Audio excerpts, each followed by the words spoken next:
PFF live pregame show. We're a little late because we had some injury news ourselves.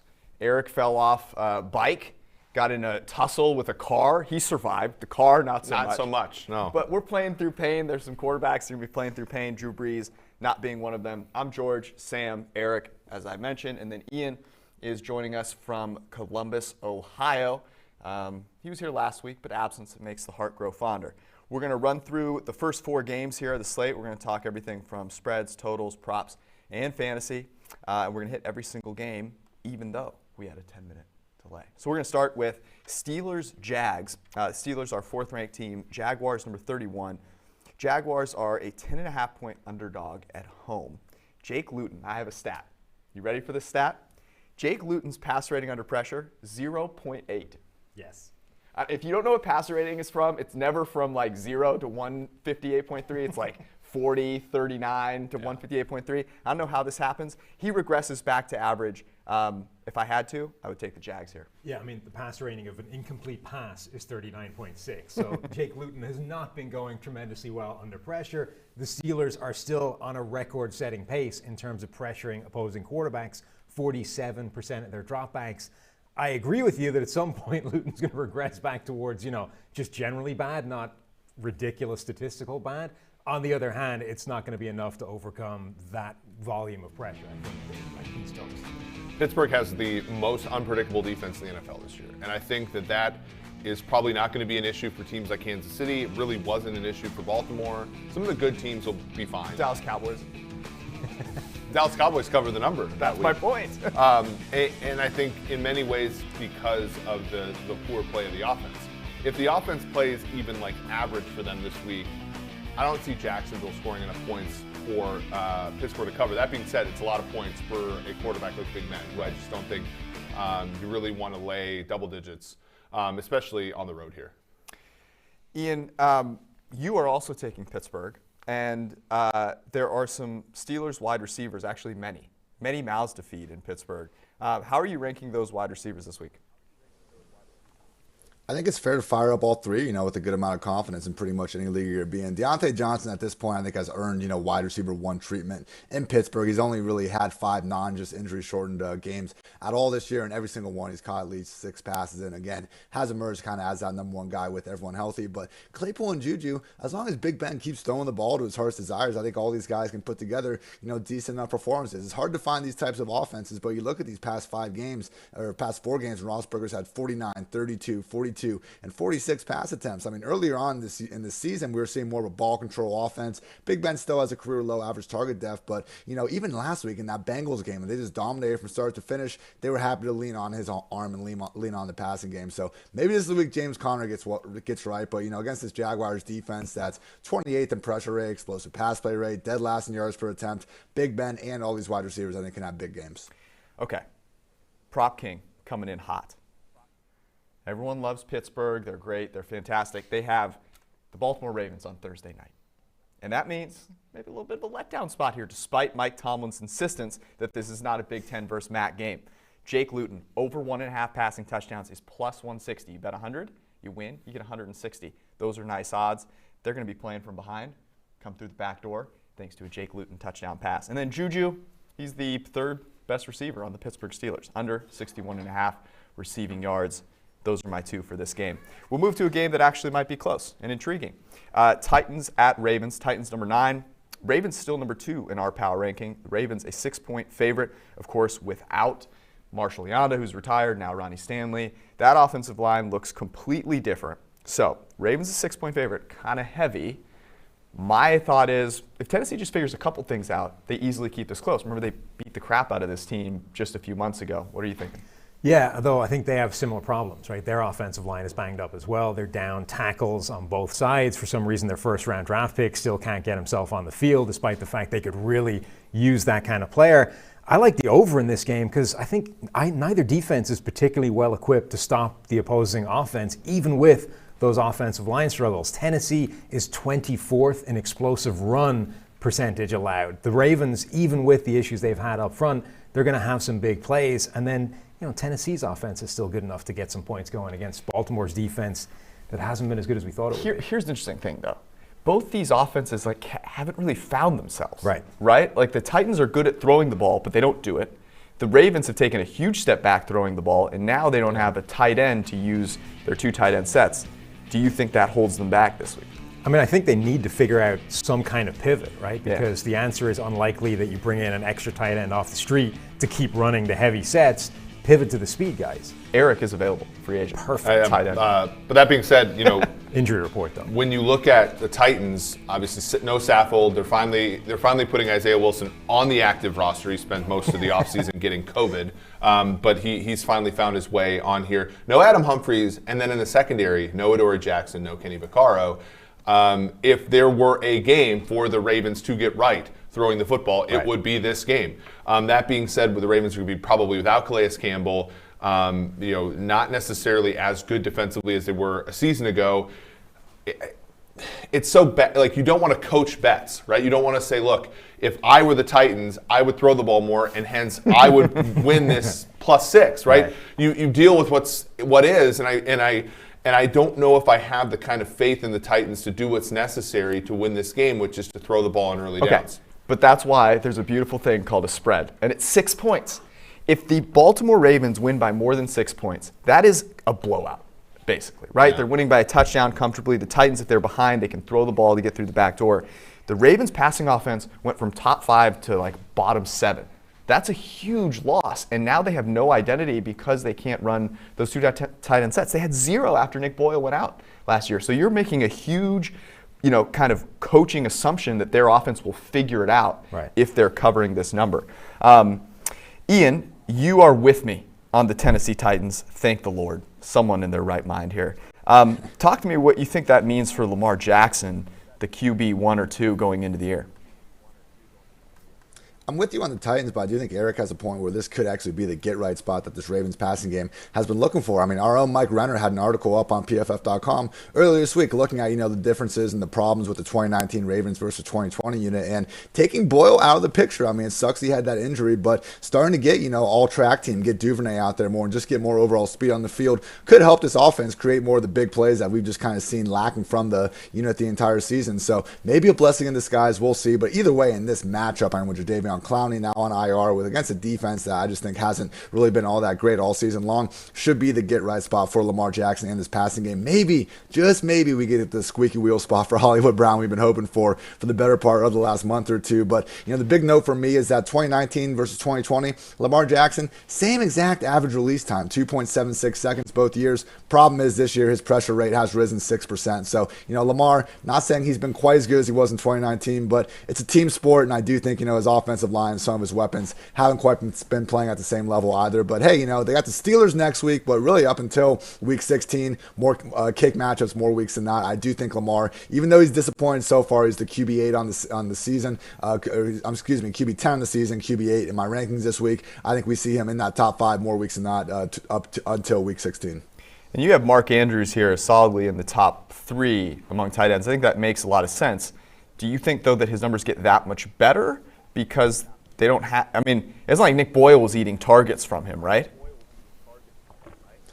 It helps, every little bit helps. But no, I mean, there was a situation where when Hayden Hurst left in the offseason, I think we were hoping for just a stupid high target total for Andrews. That hasn't come to fruition. But since they're by, he's been their number 1 guy in target share anyway at 25%. So tight end position has been a disaster all season, especially with Kittle out. So it's Kelsey, Waller, Gap. But then I do think Andrews deserves to be that tight end 3. It's been a disappointment for him, I think, overall this year. He's still the tight end 5 in PPR points on the season. So keep going back with Mark Andrews. I've gotten him in a few start-sit questions. Unless you have Travis Kelce and or Darren Waller, you are starting Mark Andrews. Yes, that is a very good point. There's almost no tight ends in the slate. Like Waller and Kelce are both. Yeah, that's it. Yeah. Couple of props for you guys. Derrick Henry, over 7.5 receiving yards, minus 115. Look, at some point they got to throw the ball, okay? They have to do this. They have to realize they're so much better throwing the ball than they are running it. Derrick Henry catches a screen, rumbles for 7.5 yards. Remember, Patrick Queen, not the greatest in coverage. Maybe misses a tackle here or there. And then Ryan Tannehill, you know how much I love quarterback rushing props. It's like my 3rd favorite thing in the entire world. 9.5 is the line for Ryan Tannehill. He scoots and boots his way to like 15. Got a nice aggressive little blitzing pass rush there. Can't believe I didn't make the top 3, but. Anyways, let's move on to Lions-Panthers because we have to. The Panthers, Teddy Bridgewater, banged up knee. Reports were initially he's active. Will he play? No, he's not going to play. Philip Walker's the one that's going to play, but he's still going to be active. And then nope, actually Teddy Bridgewater isn't active. So the latest we've heard is Teddy Bridgewater not playing. It is the Philip Walker show. I'm just going to let you go in on this. It is, I think, a pick, maybe Panthers +1 now. Matt Patricia and the Lions, not very good. Can Philip Walker win a game? God, no. Not against the Detroit Lions. Not against any NFL team. Wait. Not the Detroit Lions? No. The team that hasn't won their division since 1993? There are people at this table who shall remain nameless that believe that PJ Philip Walker can get it done at the NFL level. I do. I would contend those people are out of their minds. Let's just run through his PFF grades for his career, shall we? Okay. At Temple, a PFF grade of 62. That's bad. Very bad. Okay. His best receiving, or his best trait, by the way, there was in receiving, not throwing or running. His XFL grade. Taysom Hill starting this week, by the way. So what is the bar? Wants to hang their hat on, 72, right? The fourth best quarterback in the XFL. 10 points behind perennial desperation move Josh Johnson. Who won a game against a bad team in 2018, as early as 2018. Lastly, in the NFL, in preseason, Okay. an overall grade of 44. PJ Walker is not going to win you a game, even against Matt Patricia's defense in the NFL. I see this, and I raise you the question. If Matt Patricia's Lions, in their current form, played in the XFL, how many yards per play would they give up? They'd be a middle-of-the-pack XFL defense. I disagree. Which PJ Walker more than shredded in this last spring. No. Matt Patricia's defense is not an NFL defense right now. I mean, neither's PJ Walker. Forget it. I'm going over in this game because I think that both defenses are bad. I think that even though there are weapons out for both teams, including Teddy Bridgewater, including Kenny Golladay, Christian McCaffrey, yeah, that actually plays to my point. But I think both teams will score in this game, and quite a bit. I don't disagree with that. I'm with you on the over. Ian is joining us on the over train because, of course, he is. He's a smart man. But those injuries, those players being out, the two guys that stick out in terms of who might benefit would be Marvin Jones and Mike Davis. So where are they in the rankings this week?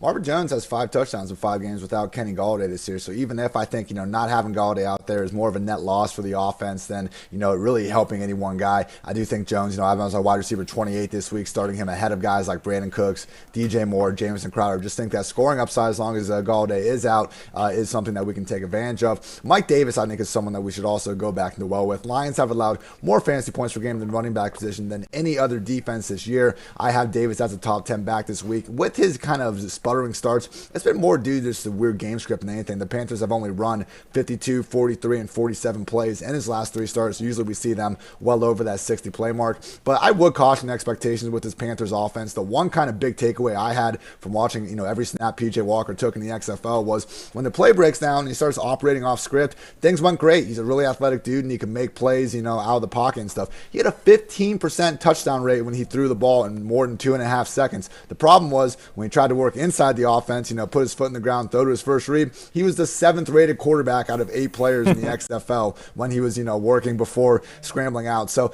great story, but it's not like this guy never had a chance at the NFL and is just now finally getting that. Like he did. He flamed out. He couldn't do it. Swag Kelly was significantly better in those preseason games with the Colts. Unfortunately, Swag Kelly went into a neighbor's house, and unlike Tom Brady, it wasn't Dean Cute. So that's a story for another day, but I do not trust this Panthers offense other than Mike Davis and his volume. We've talked for like 3 minutes about that game, and that is 3 minutes more than we needed to. So we'll move to Patriots-Texans. Romeo Crennel versus his previous mentor, Mr. Bill Belichick. I can't love the Bill Belichick side of this more. Plus, I don't know if you've seen this, but you might want to go check out what Cam Newton rolled into the stadium with. Did you see this? No. What did he do? He's wearing a short shirt? suit, like a short suit, with combat boots. It is... Wow. It is a fit where when you see that guy walk in, you realize that you have no hope. You are going to lose this game. And that is exactly what's going to happen to Romeo Crennel and the Texans. They are a 2-point underdog at home. The Patriots starting to figure things out. Cam Newton has actually played really well over the past 2-3 games. He's throwing the ball well. Jacoby Myers is playing really well. He's our 3rd highest graded wide receiver. So I like the Patriots. What I like more, though, the over. Over at 48.5. Both these teams are going to be able to score. Give me points. Yeah, I'm with you there. I think that, look, the Patriots will be able to score because Houston's defense is bad, right? And that'll help them out. That'll help them look good. Jacoby Myers actually emerged as a receiver that can separate, which is something they haven't had for like 2 years in New England.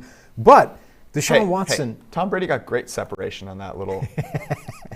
But Deshaun Watson has actually been playing the best football of his career. And critically, he hasn't had the one game that has tended to blighted the previous seasons, that's just graded in the 40s, that torpedoes his entire season's grade in one outing. That could come here and change everything that I'm saying, essentially. But if it doesn't, he's by far the better quarterback, even with an improved Cam Newton. I like a player prop in this game. I like Damiere Byrd over 33.5 receiving yards. Houston's defense is awful. Yeah. There's going to be a number of opportunities for plays in this game. And Byrd, even though Myers has emerged as their sort of number one receiver, Byrd is still a downfield threat. It might only take one here. This game, there's actually a legitimate question as to why Houston is not favored in this game. Right. Because both teams are not very good. I think New England probably has a bottom 5 roster in the NFL. And Deshaun Watson is a top 5 quarterback in the NFL. Those would normally be ingredients for a team at home being favored. The reason that we're favoring New England here is because the differential at coach, which I don't know if that is as substantial as we think with respect to the point spread. So that's why I'm laying off of this game. I would, if it got to a full 3 with Houston, I'd take it. Really? Mm-hmm. Romeo Crennel strutting the sidelines. Making great decisions. Quarterback is way more important than coach, though, and that's true. And the difference between Watson and Newton is substantial. Yeah, but we saw Watson last week against the Cleveland frickin' Browns. And I got a full 3, and he covered it. Thank you, Nick Chubb. By the way, I wasn't here live for your reaction to when that was happening. Where's Austin Gale? He knows. You just sprinting up and down. No, I just yelled, no. Yes. Austin's heard that before, though, so it's. All right.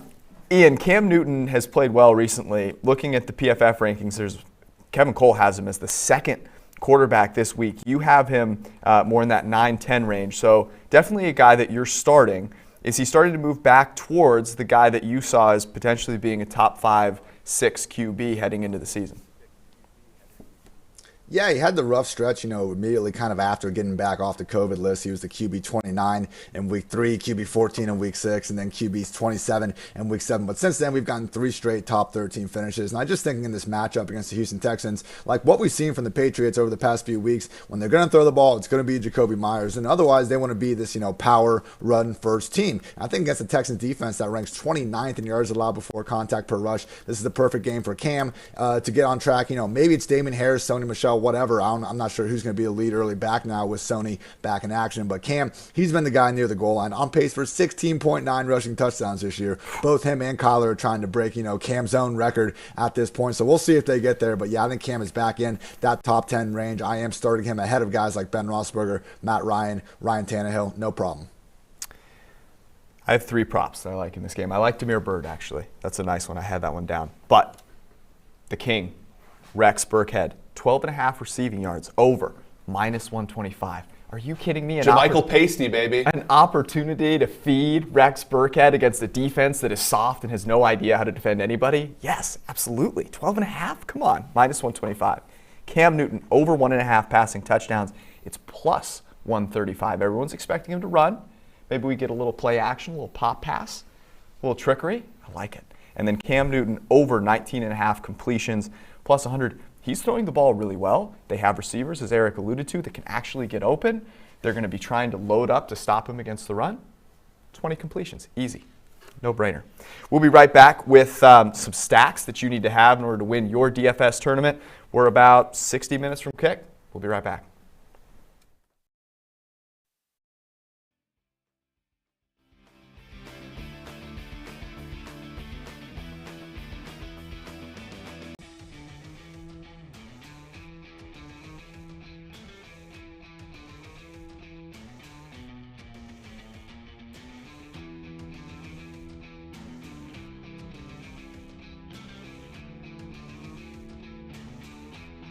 Did offensive rookie rankings earlier. Now we're going to switch to the defensive side of the ball, where it's been rough sledding for this rookie class. Chase Young, the number 2 overall pick of the Washington football team, checks in at the top of this list but he is even himself not graded incredibly well, only a 73.4 overall grade. That's actually tops among all rookie starters in the NFL. Nowhere near what we saw, the dominance from Nick Bosa last year, but it's not too early to push the panic button on Chase Young. He's still been fantastic. 18 pressures so far, has been hampered by a few injuries. So as advertised there for Chase Young. On to number 2, it's the second-round safety of the Tampa Bay Bucks. We touched on their offensive guy earlier, who's number 1 on the list. Their defensive guy is number 2 here, Antoine Winfield Jr. He has been fantastic all-around safety for them, but really stood out in his run defense. 78.2 run defense grade this season. He's also been a weapon as a blitzer, where he has 5 pressures on the season, a Swiss Army knife for Tampa Bay. And then last but not least, one of the steals of the draft so far, Colt safety Julian Blackmon. He has filled in incredibly well there on the back end of that defense. After an ACL tear in the Pac-12 championship game last season, he has 2 picks, 4 pass breakups, and a passer rating of 17.4 allowed in his coverage this season.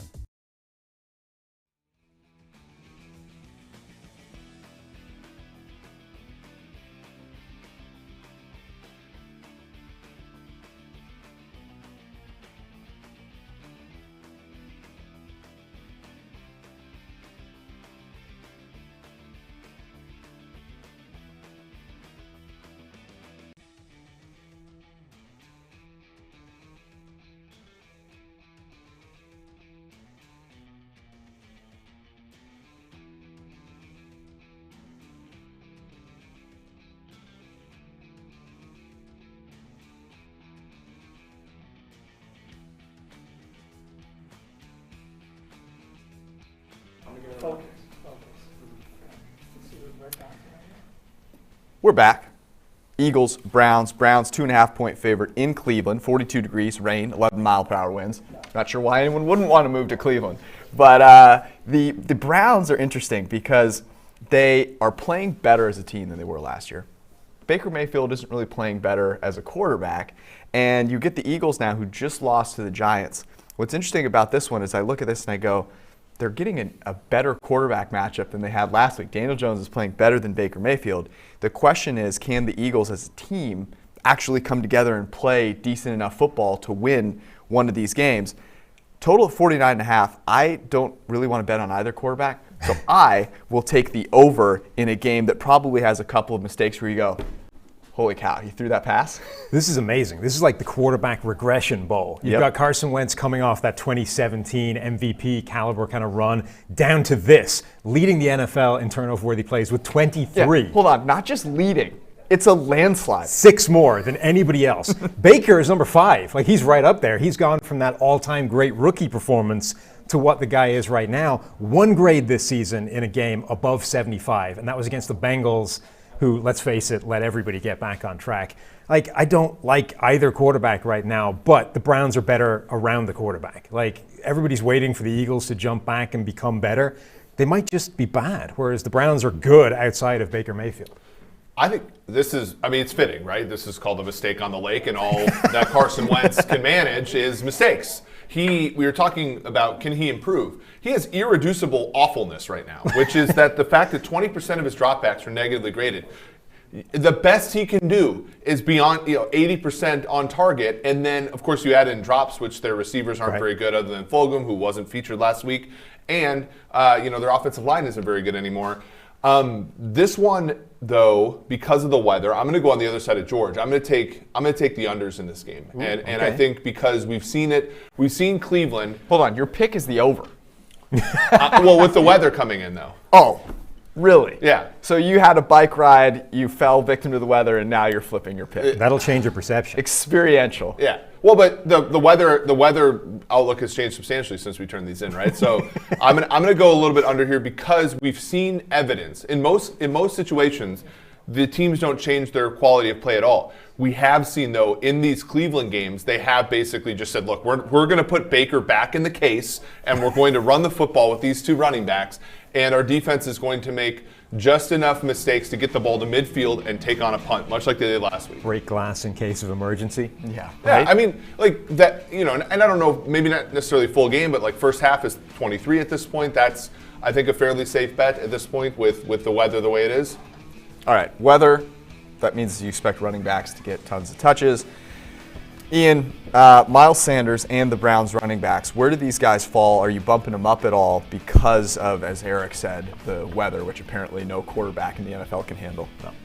I said, yes, no quarterback. I made it. I made this it game here. includes Wentz and I rode my bike in rain and sleet today. Same. I have Sanders RB4, Chubb RB9, Hunt RB10. Really, 3 of the week's top 10 backs are all in this game. Look, if you have, Alvin Kamara, Dalvin Cook, and Derrick Henry on your team, I guess you have to sit Miles Sanders at that point. Otherwise, get him out there. We've seen this Browns defense all year already not be that great against running backs, and now you take Myles Garrett out of the picture. I think this could be a blowout performance from Miles Sanders. Love him in all formats of DFS as well. And then with, Chubb and Hunt, it was a situation where I kind of wanted to be out on their ability to coexist together moving forward. But, Eagles have been good against the run, but I think this is another game where with the conditions, we're going to see both these guys force-fed, their usual 15 combined carries and targets per game. And then afterwards, we got the Jaguars next week, Titans, Ravens, Giants, and Jets up until week 16. Both these guys can be borderline RB1s week in and week out down the stretch.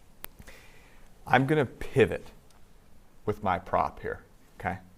From exactly what Eric is talking about, which is, the weather. Ooh, a little rain. Nick Chubb, over 5.5 receiving yards. You don't have to take Baker Mayfield out of the case to get a little screen pass to your mother's favorite running back, Nicholas Chubb, over 5.5 receiving yards. You're welcome. All right, that game. I took every ounce of my spirit to get excited for that game. Spur it. Here's a game that I need nothing to get me excited for because it is Falcons Saints. We have Taysom Hill. I'm just going to let you go here, buddy. Taysom Hill is a 3.5-point favorite against the Atlanta Falcons and Matt Ryan. The only reason that this isn't any lower is that there's probably a non-zero chance that Jameis comes in and plays this game. I mean, right? I mean, the books are not trying to get middled here, and that's why it came down from 5, but it's not coming down through like 3 to 2.5, so they have this huge exposure on a key number of 3 and 4. But this, make no mistake, this is wrong. Taysom Hill was a bad college quarterback. And people comparing him to Tebow. Tebow won the Heisman Trophy. Tebow was good in college. Taysom Hill, in the 2 years that he started more than 3 or 4 games, he had less than 60% completion, and he had basically as many touchdowns as interceptions. He's awful. And look, coaching matters, but not that much. Tebow also played for Florida. That'll help. I mean, maybe, but look at BYU now. Like BYU, historic quarter. Basically, they've had Jim McMahon, Steve Young, Ty Detmer, and then this big-ass bump in the road, which was Taysom Hill. He stinks. And then Steve Young 2.0 and Taysom Hill. Taysom Hill should not be starting an NFL game over the likes of P.J. Walker, let alone Jameis, who led the league in passing yards last year. This is ridiculous. Okay, I will say I want no part of this game whatsoever because this Taysom Hill thing could be anything, right? Nobody is more invested in Taysom Hill actually working out and not looking like a disaster like Sean Payton is. That guy has been talking him up in ridiculous terms for years now. But why does that matter, though? That's like Mike Florio saying, look, Tampa can't get swept by the Saints, so I'm going to pick them. It matters. Who cares what needs to happen? Well, it matters because Sean Payton is a good offensive mind that's capable of building a game plan around Taysom Hill that doesn't stink, right?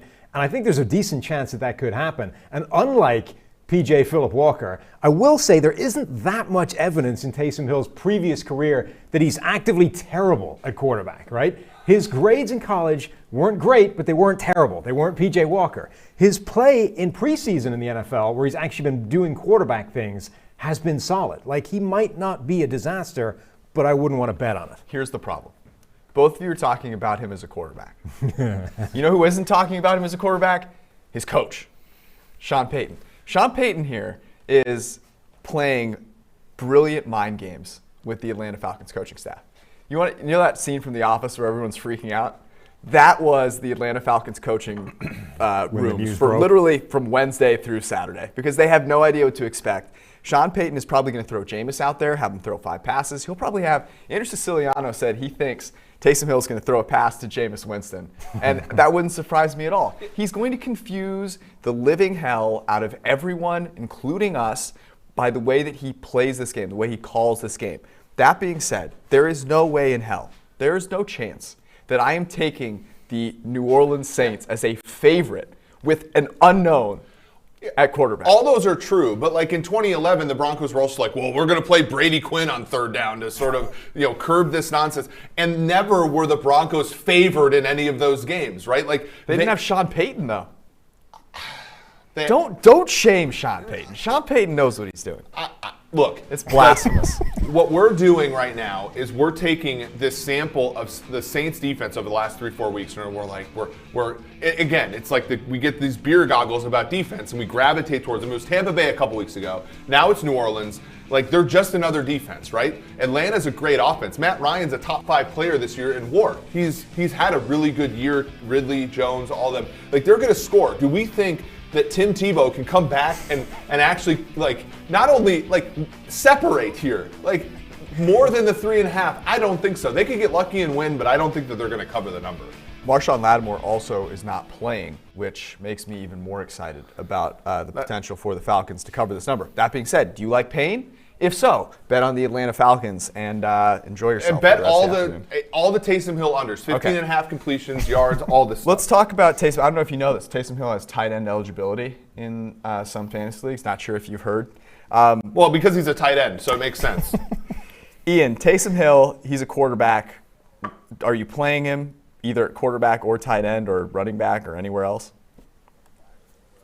I think tight end, he's almost like a must start. I mean, if you have Kelsey or Waller, I get it, but I'd honestly put him ahead of Mark Andrews. He's going to get rush attempts. I have no idea what he can do as a passer, but we've already seen Peyton want to lean on him on the ground already. So I think Hill, are we going to see more than 20 pass attempts? I don't know, but I'd be shocked if he finishes under 10 rush attempts, to be honest. And in fantasy football, anytime we can get these dual threat players, a quarterback that runs, a running back that can catch, or even, the rare wide receiver that gets rush attempts, they end up being cheat codes in these formats. Fantasy football is meant to try to reflect real life football as best as possible, but we get these glitches in the system like Taysom freaking Hill, and we got to take advantage of it for better or for worse. So I don't like seeing him out there any more than you guys do, but we got to live with it, and for that reason, he needs to be fired up as a tight end. In terms of QB, I have him as a QB 15. I had Jameis as a QB 19 when we thought he was going to start, so I actually think in terms of fantasy-wise, you're better off having Taysom than if Jameis had been out there. So, I'm starting him ahead of guys like Kirk Cousins, Matthew Stafford, Jared Goff. Not getting too crazy, though. I still want, Joe Burrow, Derek Carr, Ryan Tannehill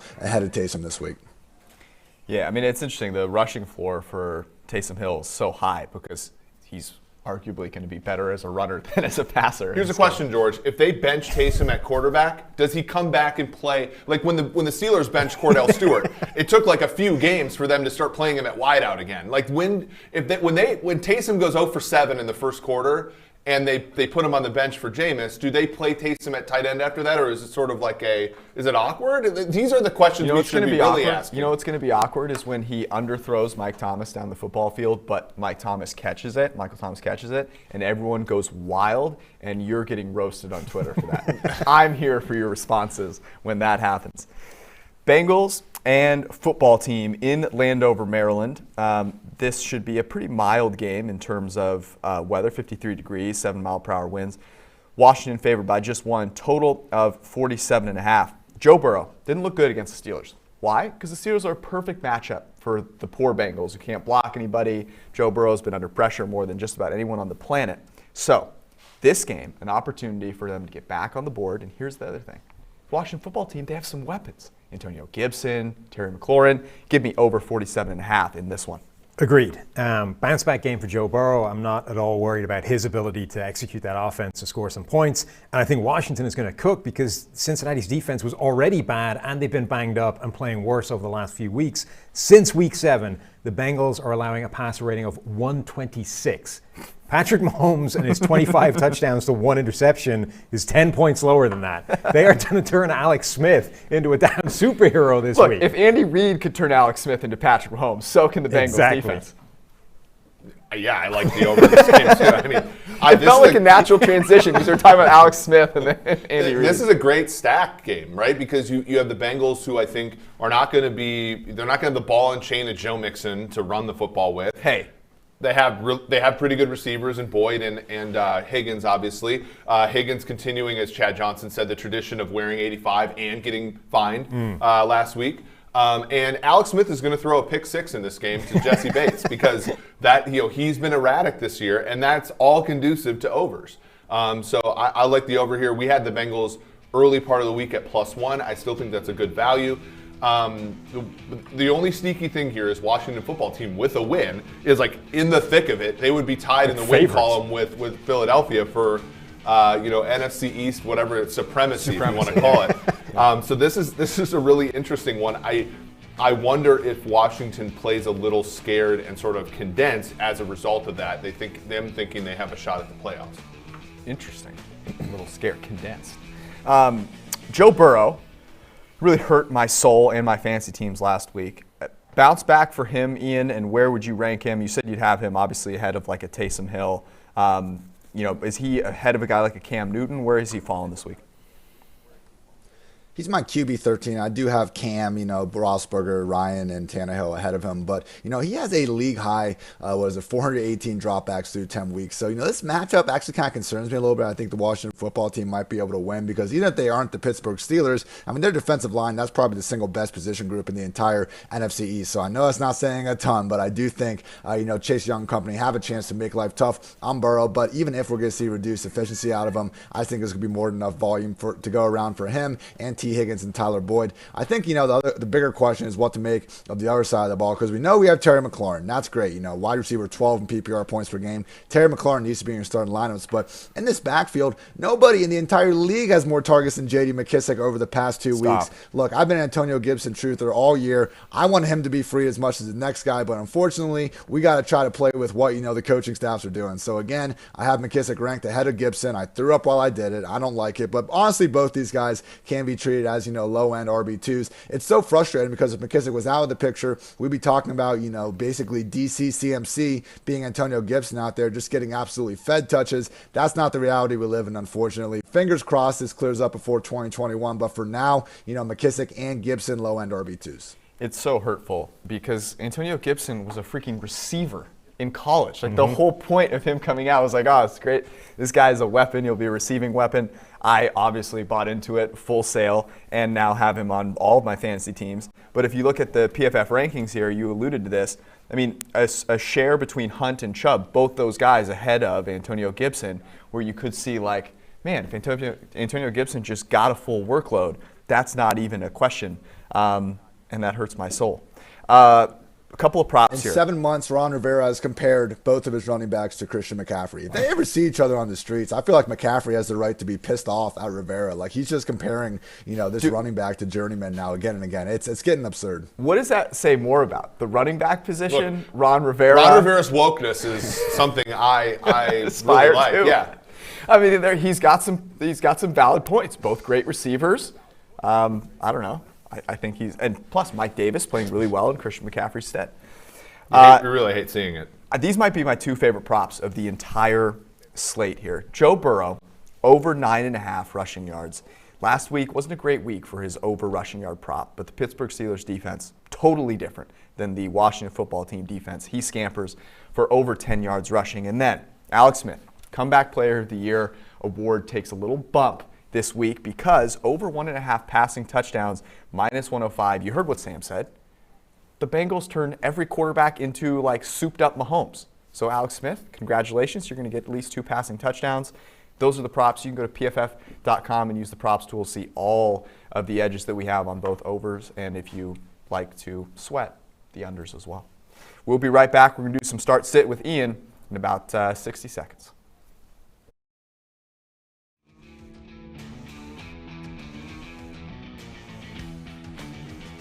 PFF live pregame show from Week 11 will be right back. While the guys are trying to figure their lives out, I'm going to help you figure out which quarterbacks to start. Looking at the PFF.com consensus rankings, of course, with the PFF Edge subscription, you can get all of these. Look at strength of schedule, compare a ton of different stats, look at all the individual rankers, whatever. I'm going to go over the consensus ranks. We're going to look at quarterbacks 6 through 20. Here we go. Lamar Jackson is 6, Rodgers, Newton, Ryan, and then Brady in 10. At 11 is Ben Roethlisberger, followed by Joe Burrow, Derek Carr, Kirk Cousins, Matt Stafford. Tua is number 16. Then we have Ryan Tannehill, Carson Wentz, Phillip Rivers, and Baker Mayfield at number 20. Head to PFF.com to get all of these rankings and a ton more with PFF Edge subscription.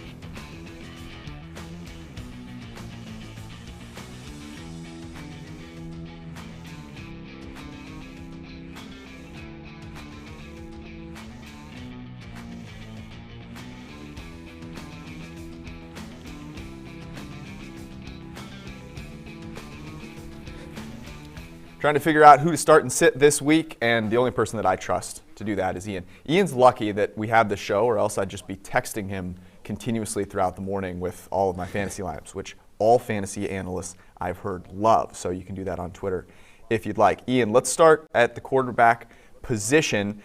I'm shocked that you're sitting a guy with a torn ligament in his thumb. I will be starting Ben Roethlisberger, so if you see that, if you've seen that picture of Ben, with the ice bags on both shoulders and the knee, he's probably not all that much healthier. But with that said, Big Ben earlier in the year being used as more of a game manager, but we've seen them open up that passing game. I mean, last week, really opened up my eyes. I guess the Cowboys game, it made sense because they fell behind, but they're beating the crap out of the Bengals all game, and they still felt the need to have Ben throw 40-plus times. So best part about the Steelers offense is the wide receivers. They're leaning into Ben and his passing game. Jaguars might have the single worst secondary in the league, so fire up Big Ben in fantasy leagues of all shapes and sizes. I am sitting Matthew Stafford. His only 4 games all year, he's had an average target depth under 10 yards. Have come with Kenny Galladay's sideline. Last week, that didn't look so bad because they at least had DeAndre Swift working out underneath there. But now he's out. Danny Amendola's out. Galladay's out. I just don't think Stafford's playing well enough to keep up his own fantasy production without his top talents around him. The running back position, I'm surprised that Damian Harris draws your ire this week because he looked like a beast last week. Why are you're starting Duke Johnson, not surprised there, and then Damian Harris you don't like? Yeah, Duke's in.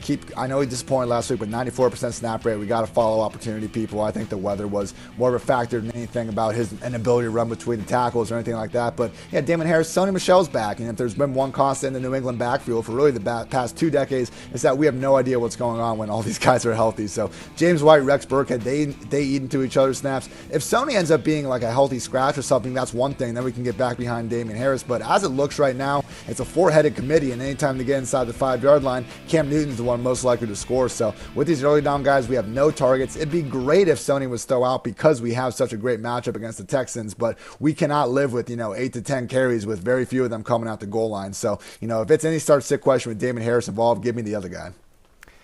On the pass catching side of things, Antonio Brown, a guy who I feel like every time we watch a Bucs game looks like their best receiver, and I'm assuming that's one of the reasons that you're firing about this week against the Rams.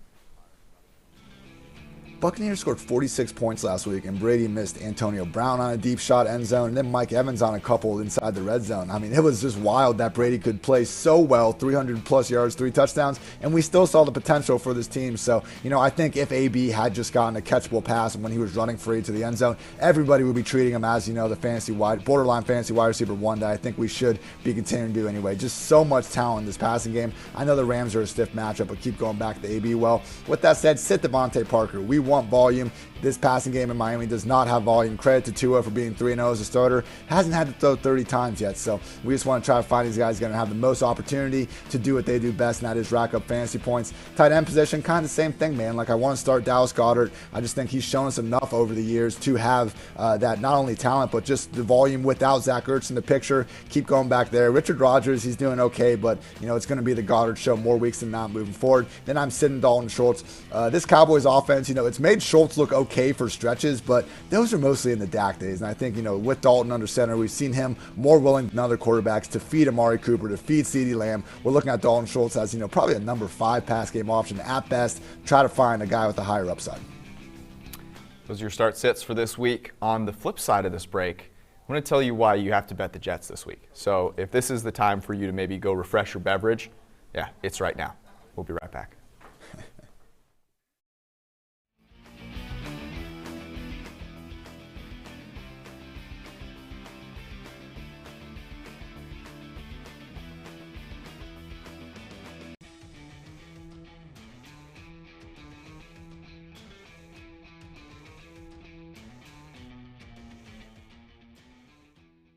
While we're on break here, I'm going to bring you our Offensive Rookie of the Year rankings through Week 10. We're going to start off with a guy who probably won't win Offensive Rookie of the Year because he plays offensive tackle, but he should be in that conversation. It's Tristan Wirfs of the Tampa Bay Bucs, 19th highest graded tackle in the NFL, only 18 pressures allowed on 434 pass blocking snaps. You got to use a little context here. He has been left on the island against guys like Cameron Jordan twice, Brian Burns twice, Joey Bosa, Zadarius Smith, Khalil Mack. To grade that highly, facing those players that he has faced is incredible for a rookie, and that's why he's at number 1. Number 2, it's Minnesota Vikings wide receiver Justin Jefferson. a 90.8 receiving grade on the year, the highest yards per route run of any receiver in the NFL. Now, he's helped out by that Minnesota offense, only really using 2 weapons in that passing game, but Justin Jefferson been well worth that first-round pick for them. And then lastly, third on our list, Joe Burrow, 16th highest graded among quarterbacks, had a few down games, but that's still the 6th highest passing grade so far of any rookie we've seen since we started grading in 2006.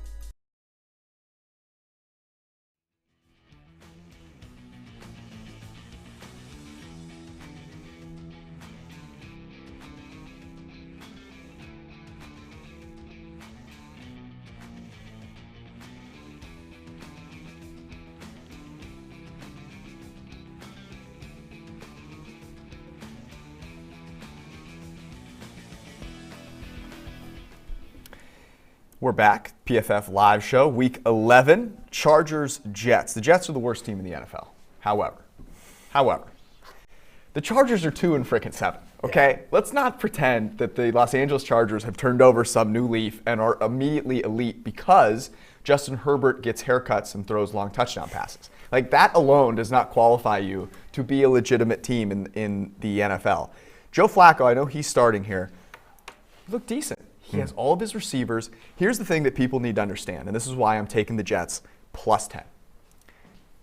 Every single player on the New York Jets is trying to win this game. Adam Gase is trying to win this game, and the only person that's trying to lose it, the GM, is sleeping while the game is happening. So give me the Jets plus 10. Also, the Jets aren't as bad as they've looked all season long, right? Which is really bad. Right. Look at them play against the Patriots. The first time, essentially, all those receivers were together on the field at the same time. All 3 receivers and the quarterback had a PFF grade of 73 or higher. That's the only time this season that has happened for the Jets, and it's the only time they're all playing. Like, the Chargers aren't good. The Jets are going to be able to score some points and make this close enough that you bet the Jets. This is how we end our no. Let's talk about some history here. Oh, no. Okay? In the Cleveland Browns, you're a math professor. 2 Enlighten years, us, Professor. 2 years under Sashi Brown, they won exactly 1 game, and it was against the Chargers. Oh. The Chargers are the ultimate slump buster. They are the ultimate tank buster. They are They might win this game for sure, but we know it's going to be close at the end. We know Anthony Lynn's going to punt on a 4th down. We know he's going to. Yes, you can see it right now. Chargers up by 10 or 14 or whatever. 5 minutes left in the 4th quarter. 4th and 1 at midfield. Punt units. No, kick a field goal and miss it, and then they give great field. They get the 7 yards of field position. Joe Flacco comes in, just starts dealing a little bit. The other thing is, this is another Kalen Ballage revenge game, and look, I like Kalen Ballage's under in this game. Why? He sucks. He's terrible. He's a guard. To have as many revenge games as Kalen Ballage by the age of 25 or however old he is means you stink. And the Chargers are going to give him carry after carry after carry. And look, Greg Williams, he has a lot of flaws. He's not letting Kalen Ballage run all over his defense. So give me the Jets here. You moved more in that segment than Joe Flacco's going to move in the pocket this afternoon. Tough assignment for the camera guy. Speaking of the poor guy named Kalen Ballage, does Kalen Ballage do something to you? Is there a history between you and Kalen Ballage? Yeah, when I was collecting data for us like 3-4 years ago, he scored 7 touchdowns in the game and made me stay up till like 3 in the morning doing that game. All right, now we know. For no reason, because he would end up with kind of a bad We can't trust anything you're saying about Kalen Ballage. The person I trust on all things Kalen Ballage is Ian Hartitz. So, Kalen Ballage getting some PT here, revenge game. Greg with 2 G's, Williams. You can't forget the last G. No one carries the G like Greg Williams. What are you doing with Kalen Ballage this week? You're starting him. I mean, it really doesn't matter what we think about Kalen Ballage. It matters what the Chargers think. And they apparently love the guy. I don't know how Joshua Kelly went from, people thinking maybe he could, carve out this role alongside Austin Eckler to being the RB2 behind whatever, journeyman running back they happen to bring in during any given week. But last week, Troymaine Pope cleared the concussion protocol, special teams only. Justin Jackson's on IR. Joshua Kelly's a strict number 2 RB. They want to give Kalen Ballage 20-plus touches per game for some weird reason. So because of that, we need to trust him as a legit RB2 this week. week. I have him as my RB16. He was a preferred waiver wire addition on the PFF Fantasy Pod because we have this week and probably next week before Austin Eckler comes back in week 13, and that seems like the earliest. So yeah, go the well with Kalen Ballage. DFS, I'm fine fading him because he's going to be chalky, and this is a Jets defense that plays the run so hard that they force Patrick Mahomes and company to throw the ball 40 plus times in 3 quarters. So hopefully, if we can assume some level of rational coaching out of LA, I think they would just light up this secondary that's already bad and now it's banged up. But not sure we can rely on that. And because of that, expect Ballage to get 15, 20 touches at a minimum, and because of that, we need to be starting him.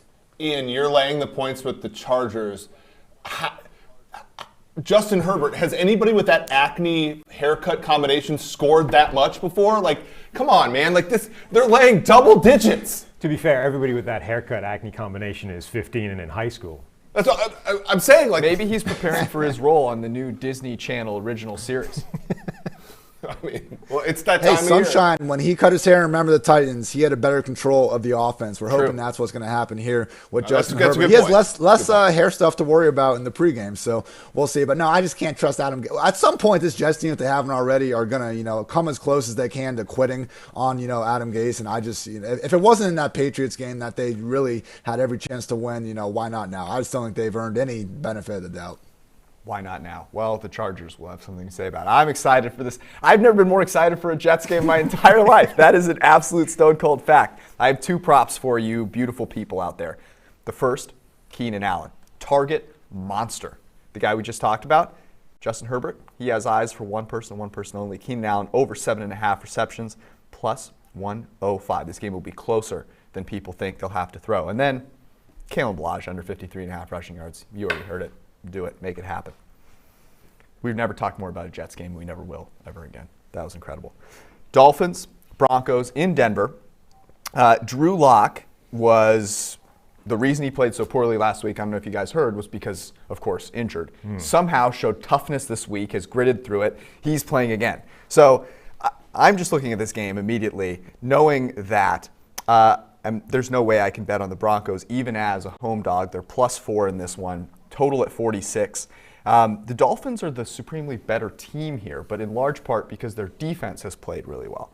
So the question is, if their defense doesn't get a touchdown, can they win the game? Yes. And I know the good doctor is about to lose his mind when I extol the virtues of defense, but New England South here, Miami, is actually looking like New England South. Brian Flores, maybe the only coach ever to come out of that New England system, and seems like he's actually brought the playbook with him. They are doing things that New England does, and to young quarterbacks, that's a nightmare. That's game over. Since Byron Jones came back into the lineup, only the Los Angeles Rams have allowed a lower passer rating to opposing quarterbacks than the Miami Dolphins, 82.2, which in this year of all offense, it's like a miracle. So they're going to murder the Denver quarterback. Well, so here's the interesting one. I was looking at this too. The Miami Dolphins, one thing that they do that's New England-esque is they run cover 0 all the time, which means they bring everyone up, they blitz everybody, and they play man-to-man on the outside. They're doing it more than anyone, more than the Patriots, and they're actually really good at it. Right. They get the second best EPA per play from their defense, or limiting the opposing offense when they use cover 0. Drew Lock, after Justin Herbert struggled against that last week. Drew Lock and Justin Herbert, are they that different? No. Yeah, look, at 2.5, we liked Miami in this game. I think at 3.5, it might not be bettable anymore, just given some of the advantages Denver has. In a year with not a ton of home field advantage, you do have the cold weather and the altitude there. But if I had to choose a side, I would take the Dolphins here, just because I think Tua is just going to get better. I think week to week, even as the defense regresses, Drew Lock is a low bar, right? I don't think I can bet on this anymore at 3.5, but at 2.5, it was a good pick to pick Miami. Total is 46. Very mild weather. It's 2020. Give me the over. All right, Ian, let's talk about a couple of guys that I did not think we'd be talking about. The first is Salvon Ahmed, who showed up, and I was watching a Dolphins on Red Zone last week, and I see him get a carry, and I had to wipe my eyes because I wasn't sure what I was watching. Where are you trusting him this week amongst all the running backs? Not much. And I think, if Matt Breida was still sidelined with the hamstring injury, it'd be a different story because he played 77% snaps last week and had 21 carries, but just one target in 2 games. Clearly, they don't trust this guy, as a pass down back. And because of that, we're going to see that slip down to, I would say a 1A, 1B situation at best. It could easily just be the Matt Breida show now that he is back and has been their number 2 back. So nothing from these last 2 weeks, I think, has said like the Dolphins, you're trusting him, has their 3 down back of the present and future or anything like that. He's only broken 2 tackles, on 28 rush attempts and only has, again, 1 target in 2 weeks. So I think, if you have a start-sit question with Salvon Ahmed, I would most likely be going with the other guy. He's a touchdown-dependent RB3 at best. Really the only guy I want in this entire game because, I think Tua going across the country into Mile High is not really ideal for that offense either. I agree with everything you guys were saying about Drew Lock and company, but KJ Hamler, I think, out of the slot. You look on DraftKings, he's only 3,600. He's going to avoid those tougher outside cornerback matchups. And to your guys' points, a lot of cover 0. That's great when it works, but 1 broken tackle, and all of a sudden we got one of the fastest guys in the league, potentially being able to make a big play. So 10 targets in back-to-back weeks, and we haven't seen that, big playability from him. I think Hamler would be someone that would be more on everybody's radar if he had run at the combine, but truly, this is someone that I think would be up there if we decide to hold a race between pretty much everyone in the league. He can fly. Yeah, that's a good point. My one prop for this one, under 2.5 receptions for Mike Gesicki. Denver defense, actually decent. That's a personal, what do you call it, a reverse jinx. I have Gesicki on some fantasy teams, so Okay. please, just, full. Of course. I have to let you guys know that. All right, Cowboys, Vikings. Vikings, a 7.5-point favorite at home against Andy Dalton, returning to the Dallas Cowboys off of a bye. I have a feeling that all of us are going to talk once again, about how Andy Dalton is not that bad, how Dallas is not that bad, and how the Vikings defense is really bad. And I'm on board. I'm taking the Cowboys. Yeah, I'm at least leaning away from the first part of that and leaning more on the second part. Look, we're trusting the Minnesota Vikings to the tune of 7.5 points this year. Come on. Look, Dallas don't have a good offensive line, but Minnesota still can't rush the passer. They've only got 1 guy on defense with more than 20 total pressures this year. Dallas does have elite receivers. Minnesota still doesn't have any cornerbacks. Dallas should at least still be able to score and make this into some kind of shootout. I just can't see the Vikings going away. Yeah, the markets have really liked the Cowboys, from 9.5 on the look ahead all the way down to 7.5, and I think we're seeing some 7s now. I think the big deal is going to be if McCarthy watched that game Monday night against Chicago and realized that Minnesota, since the Seattle game, has only been able to generate pressure by bringing blitzes on late downs. Right. The Bears refuse to run anything other than 4 verts on those plays, and Nick Foles is sitting duck. If the Dallas Cowboys run some underneath routes throw hot routes on those blitzes, and they don't run on early downs the way Chicago did, right, and get in those positions in the first place, I think that they can make some plays offensively. I think Dalton's good enough to do that. And again, this is one of those, if you're really going to lay the points with Minnesota and Kirk Cousins comes out and throws 3 interceptions again, you're screwed. So the only side here is Dallas. I can see Minnesota blowing Dallas out, but I'm not going to bet it.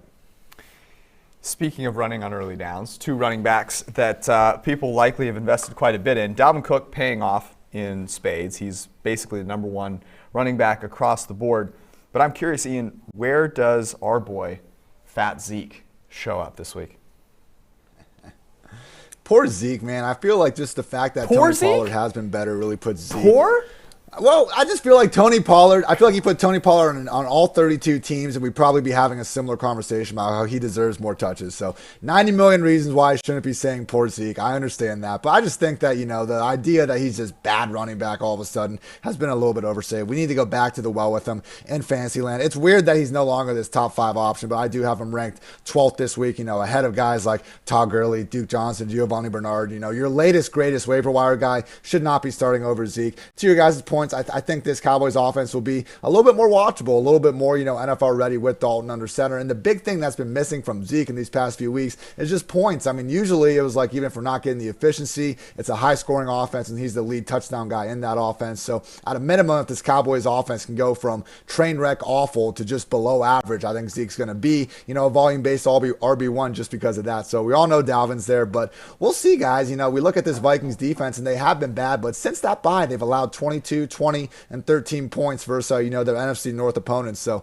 now we're facing the NFC East. I think we'd all agree quite a step back. So we'll see what happens. I mean, Andy Dalton just couldn't get anything going against the Cardinals and Washington football team. I still think this Cowboys offensive line is such a disaster that it's hard to expect much of anyone about these guys. That's why I have the over instead of actually siding with the Cowboys, because I still think we can trust anyone. But, we can trust that the Cowboys will continue to feed Zeke a ridiculous workload. Whether or not they'd be better served giving that to Tony Pollard is another conversation, but we can go back the well with Zeke. Justin Jefferson, a guy who's grading remarkably well, and it's easy to see why. You watch the game and you go, holy shit, this guy's incredible. But from a fantasy perspective, he's not cracking that top 10 yet. And that isn't because he's not good, right? It's because of the Minnesota Vikings offense. 100%. It's just volume. They're the, run first offense. They're a run first, second, third offense if they can do it. I mean, anytime we have these Kirk Cousins games where he might only throw 20, 25 passes at the most, that's going to be a problem for his wide receivers no matter how good they are. And truly, Jefferson, I mean, it's not even just among rookie wide receivers. He's been one of the best wide receivers, period, in the NFL this year. Even though he's not top 10, though, this is someone that should be in more fantasy football lineups than not, because while it is a run first offense, Cousins does a really good job concentrating the passing game around these two guys. I mean, Thielen is number 3 among all players in the league in target share and air yard market share on his squad. Jefferson's 13th in target share and 16th in air yard share in the league. So he's still getting fed. It's not that, super high-end wide receiver one workload that we prefer a player of his talents to have, but still is solid enough to be, a weekly upside wide receiver too. We just wonder if he can get the targets. But hey, in this matchup, man, 5-6 targets might be enough. That's a great point. The Dallas Cowboys don't play a ton of defense. Going along with your pick of the over, the two props that I like in this game are both Vikings offensive players overs. Thielen, over 4.5 receptions, because we just talked about... He would have had it last week had he not dropped 3 passes. Yeah, exactly. He's Kirk Cousins' favorite target. He's also generally very good. We saw drops last week. That regresses. And then, back up, Irv Smith, 21.5 receiving yards, plus 110. The Dallas Cowboys will not be able to cover Irv Smith. Irv Smith's going to get one nice deep play action pass, going to scamper for 20 yak. It's over. Boom. Done. Go to PFF.com to see all of the player props. We've got about 20 minutes to kick. We are hitting some DFS upside plays with Ian Hartitz next. Stay tuned.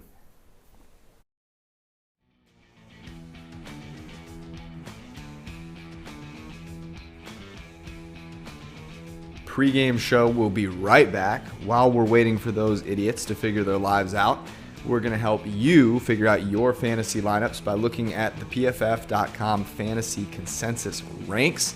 These are the consensus between our 4 rankers. Of course, with an Edge subscription, you can go check all of these out for all the different rankers, plus a ton of different stats. Look at their strength of schedule, cornerback, wide receiver matchup charts, all of it. But for right now, we're just going to go through wide receivers 20 through 40. So starting at 20 is Chris Godwin, followed by Tyler Boyd, Juju, T. Higgins, Brandon Cooks, Chase Claypool at 25, Mike Evans, DJ Moore, Jacoby Myers, he's been on fire lately, DJ Chark, Devontae Parker. Number 31 is Antonio Brown, followed by Jerry Jeudy, Robert Woods, Marvin Jones Jr., Jarvis Landry, CeeDee Lamb, Travis Fulgham, Mike Williams from the Chargers at 38, Christian Kirk, who already played. At number 40 is Curtis Samuel, and a bonus, number 41 is Marquise Hollywood Brown. Head to PFF.com, get yourself an Edge subscription, check out all this and a ton more.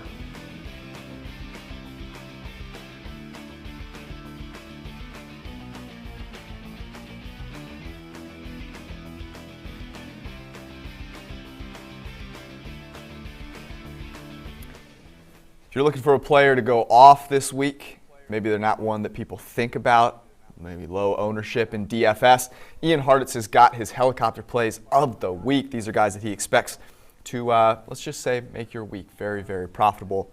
Ian, lead me to the promised land.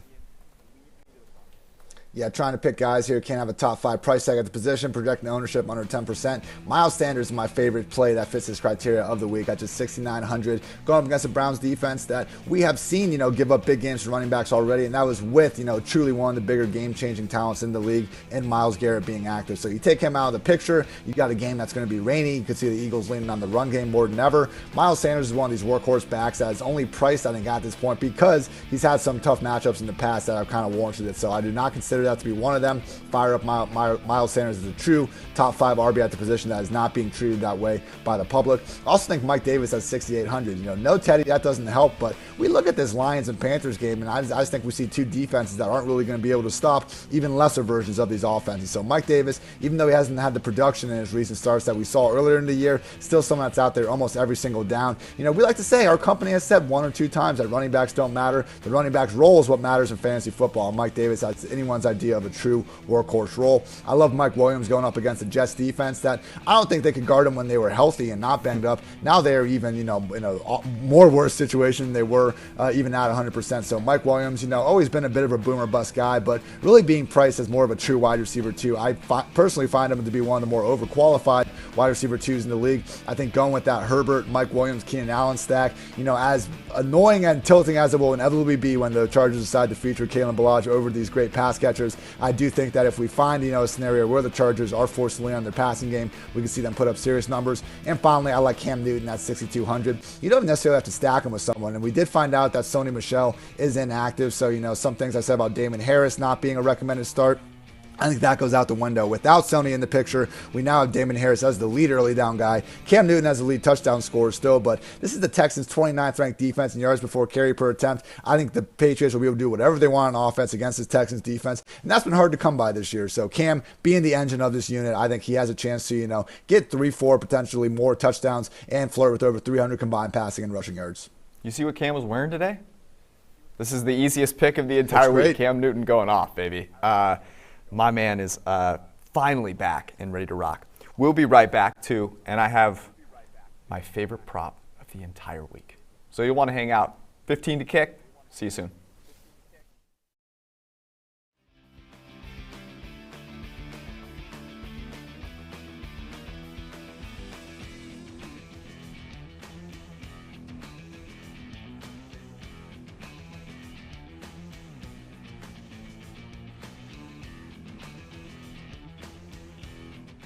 Mike Renner, lead draft analyst at PFF, going to take you through some under-the-radar rookie matchups to watch on this beautiful Sunday. First off, we're going to start with Cesar Ruiz, the first-round pick of the New Orleans Saints. He hasn't been quite as advertised there. Moving from center to right guard, he's actually allowed 14 pressures over the past 3 weeks. He's going up against Grady Jarrett, one of the best defensive tackles in the NFL. He's going to have to step his game up from what we've seen from him in recent weeks. The other rookie matchup to watch this weekend, DeAndre Swift, the running back for the Detroit Lions, got his first start last week and was electric. 5 catches for 68 yards, broke 4 tackles after the catch, scored that touchdown on that beautiful whip route. That's what we saw from him at Georgia. Also had 16 carries for 81 yards. He looks like one of the best, if not the best, rookie running back in the NFL. Now he just needs his chance. He's going to be going up against Panthers safety Jeremy Chin regularly in this one. Chin has been all over the field for the Panthers defense, but what he's struggled at the most so far, tackling. 15 missed tackles on 88 attempts. He's going to go up against DeAndre Swift. Can he bring him down? That remains to be seen. That's one we'll be watching.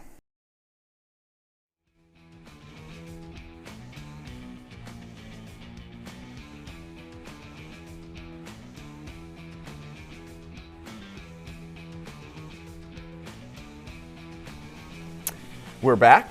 We've got 15 or so minutes to kick off, and we've got 3 games left to talk about, and these are maybe the 3 best games of the entire week. We're going to start with Packers-Colts. The Colts, everyone loves their defense. They're our 12th ranked team, had a pretty easy schedule so far. The Packers, our 5th ranked team, people kind of sleeping on them because they couldn't blow out the Jacksonville Jaguars. So my question to you guys is basically which side is less fraudulent? I'll start. It's Aaron Rodgers. I'm not betting against Aaron Rodgers versus Phillip Rivers. Come on. I agree with you. On the other hand, I'm not confident enough that I actually want to put money on it. But I think people are caught up on the bad game that Rodgers had against Tampa Bay, right? It was an absolute nightmare, bad day at the office. But since that game, He's the number 2 graded quarterback in the NFL behind Patrick Mahomes, and he's only 0.3 of a grading point behind Mahomes. Like, he's still cooking.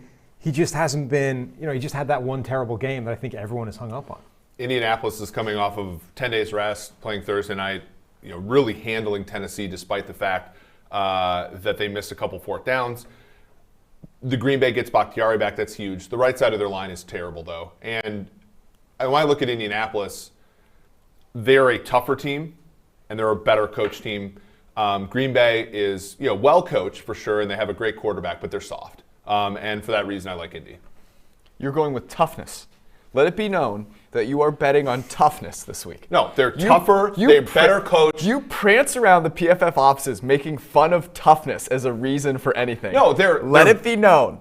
Toughness. You're betting on toughness. Over the disparity between Aaron Rodgers and Philip Rivers. Philip Rivers, look, as a fellow old man, Philip Rivers is getting 10 days off to rest that arm.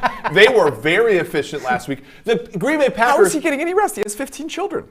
The Green Bay Packers do not even try to stop the run. They are literally the edge case, and that is, they're a soft football team. They're Incredible. A soft football team. I really hope that Ayers, are you getting this? I need, when the Packers are winning, Eric talking about how soft they are to be all over social media. We need that. All right, speaking of Aaron Rodgers, Ian, Aaron Rodgers has been playing really, really well this season. Are you continuing to fire him up as a QB1? Where is he falling in your ranks this week? Yeah, he's my QB4. I only have Kyler, Mahomes, and Russell Wilson, 2 of which have already played, ranked ahead of him this week. So I think we just got to continue to trust him. It's a tough matchup. I might have used the F word. I might have called the Colts frauds a little bit earlier in the year, but, it truly was a great performance against Ryan Tannehill last time we saw him on Thursday night. I just don't know if they can stop, the juggernaut that is Aaron Rodgers and Devontae Adams when they are healthy and clicking, because it's not like we've seen them just dominate tough competition week in and week out throughout the year. Gardner Minshew went 19 for 20 against them. Lamar, 19 for 23. We saw Stafford go for 300 plus and 3 touchdowns. I'm cherry picking some performances. I get it. But I just think, Aaron Rodgers, to Sam's point, he's earned the benefit of the doubt every single week. Other than that Tampa Bay game, he's been fantastic. And while, the Buccaneers and Colts might be, ranked a little bit similar in some of these advanced stats, I think the Bucs have gotten it done against a little bit tougher competition. I'm fine going back with Aaron Rodgers and company. And yeah, the fact they're underdogs in this one, man, I just think the gap between, what Rivers and Rodgers have brought to the table this year, it's too wide. We talk about defenses mattering in some matchups, not mattering in other ones. I do think, if against a lesser offense, maybe we can get behind the Colts being tougher and all that. But I do think there's just, too much going on with Rodgers and company to drop this one. Thank you. Speak truth to power. What about Michael Pittman? I think it's a little bit of a trap play. I understand it on DraftKings where he's under 5K. You just want to save some salary. That's fine. But I'm getting questions, with Michael Pittman thrown there with guys like A.J. Brown, stuff like that. Relax, everybody. Pittman had the solid Thursday night game. Marcus Johnson went for over 100 yards in week 6. Those are the only 2 times all season that a Colts wide receiver has cleared even 75 receiving yards. So this passing game, they've had running backs and tight ends continuously involved. We really don't know where it's going to go. And at the end of the day, they want to run the ball first as much as they can to begin with. So Pittman, he's a big guy and he can move well, but I felt like the one play everyone was freaking out over last Thursday night, like nobody guarded him and he just ran 45 yards down inside the 10-yard line. So, kudos if you can give him the ball and just wide open gaps of space, he looks good. But I think we can say that about most wide receivers in the league. So I just think this passing game in general is a big stay away in fantasy land as long as most of the parts are healthy. I did have some props that I liked. I'm going to tell you to go to pff.com to check them out because the props I really, really like are in this next game. That is the Chiefs versus the Los Angeles COVID-19 Raiders, who apparently Las Vegas. Yeah, sorry, Las Vegas. It was true at one time in history, so It's been a long day already.